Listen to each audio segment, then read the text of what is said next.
இந்தியாவை பொறுத்த வரைக்கும் தமிழர்களை ஒரு ஓரமா ஒதுக்கி பார்க்கணும், தமிழர்களை பொறுத்த வரைக்கும் கடலோர மக்களை ஒரு ஓரமா ஒதுக்கி பார்க்கணும். ஏன்னா இப்ப எங்களுக்கான ஒரு பெரிய பங்கேற்பு கிடையாது. இப்ப ராஜ்யசபால பேசுறதுக்கு எங்களுக்கு ஆளு கிடையாது. இப்ப நீங்க மக்களவையில எங்களோட பிரச்சனை பத்தி பேசுவதற்கு ஆளு கிடையாது. உங்களுக்கு வருமானத்தையும் மீட்டி கொடுத்து விட்டு எங்களுக்கான உரிமையை கூட பெற முடியாத ஒரு கூட்டமாக தான் கடலோர மக்கள். கடலோடியா பிறந்ததே ஒரு குத்தமா? இந்த கடல் சமூகத்துல இந்த தொல்குடி மக்களா பிறந்தது ஒரு குத்தமான்னு கேட்க வேற என்ன நாங்க பாவம் பண்ணோம்? அதிலும் குறிப்பா மத்தியில ஆட்சியில் இருக்கக்கூடிய பாரதிய ஜனதா கட்சியினுடைய மாநில தலைவராக இருக்கக்கூடிய மரியாதைக்குரிய அண்ணன் அண்ணாமலை அவர்கள் கடத்தல் செய்ய போறாங்க, மீனவர்கள் கடத்தல் செய்ய போறாங்க, கடத்தல் செய்ய போனா இலங்கை கடற்படை இப்படித்தான் நடத்தும் அப்படின்ற ஒரு வார்த்தையை வச்சிருக்கிறாரு.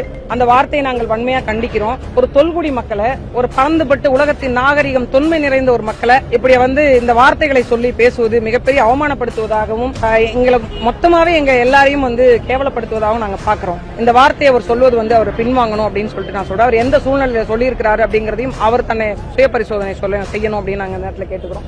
இரு நாடுகளுக்கான ஒரு மீன்பிடித்தலுக்கான ஒரு பிரத்யேக சட்டத்தை உருவாக்கிக்கலான்னு உலக கடல் சட்டம் சொல்லும்போது ஏன் அந்த சட்டம் குறித்து இந்த ரெண்டு நாடுகளும் இதுவரைக்கும் பேசாம இருக்கிறாங்க? அப்ப நீங்கள் அடித்துக்கொண்டே சாகுங்க, எங்களுக்கு என்ன அப்படின்ற ஒரு வேடிக்கை பார்க்கும் தன்மையா? அரசாங்கத்தை எதிர்த்து கொந்தளிக்கல, இந்த அரசாங்கத்தை எதிர்த்து நாங்க மிகப்பெரிய அளவுல வன்முறை வெறியாட்டங்களை செய்யல, தார்மீக ரீதியாக ஜனநாயக அடிப்படையில் போராடுகிறோம். கச்சத்தீவை நீங்க கொடுத்தீங்க, யாரை கேட்டு கொடுத்தீங்க? பொதுமக்கள் கருத்து கேட்பு கூட்டம் நடத்துங்களா? ஆளுநர் சொல்றாரு கச்சத்தீவை கொடுத்ததுதான் பிரச்சனை. இது இன்னைக்குதான் உங்களுக்கு தெரியுமா? இது முன்னாடி தெரியாதா உங்களுக்கு? கச்சத்தீவை ஏன் கொடுத்தீங்க? நீங்க இந்த மண்ணில் 70,000 கோடி அந்நிய செலவாணியை ஆண்டொன்றுக்கு ஈட்டி தருகிற ஒரு இனக்கூட்டத்தை ஏன் இவ்வளவு கேவலமா நடத்துறீங்க? மீன்பிடி ஒழுங்குமுறை சட்டம், கடலோர முறைப்படுத்துதல் சட்டம், வன சட்டம், அந்த சட்டம், இந்த சட்டம் 1000 சட்டத்தை கொண்டு வந்திருக்கீங்க. பாதுகாக்கப்பட்ட வேளாண் மண்டலம் அறிவிக்கப்பட்ட மாவட்டங்கள்ல கூட ஹைட்ரோ கார்பன் எடுக்கிற திட்டத்தை கொண்டு வந்திருக்கீங்க. நாங்கெல்லாம் வாழ்றதா சாகிறது. ஹாலிடேஸ்னாலே அது நம்ம GT ஹாலிடேஸ் தான், south India's number 1 travel brand.